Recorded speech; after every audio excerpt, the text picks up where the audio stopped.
waan daanu siin jalliseetiin siin deema hanga guyyaa an qabsoodhaan isinii godhee muuziqaa kiyyaan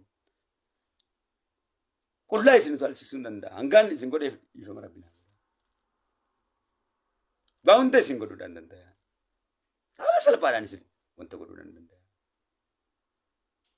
dandeettii san rabbinaa kennee jira duuba dandeettii shayxaanummaa san immoo dandeettii lama naa kenne dandeettii lama sii kenna rabbi tokko shayxaanummaa irratti sii kenne shayxaanummaan nama jallisu wooma lama isii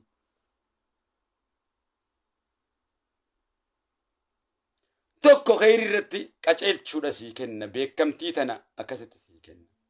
beekamtii teetiin nama jalliftamo khayri beekamtiin sii kenne nama jalliftamo gara khayritti obboleeyyan kee yaamta adamma yoo saba kee jaalatte gara khayritti gara rabbitti yaamte saba kee baraarta yoo saba kee jibbite garuu saba kan kee gara azabaati fuutee beekamtii teetiin deemta ooma lama isiin ummanni kun si jaalataa garumaatti oofamte si jala oofamaa miti irraa gaafatamtaa isaanis boollatti neexeefis boollatti neexaahoo eega duun keenyan oolle du'a shayxaanaa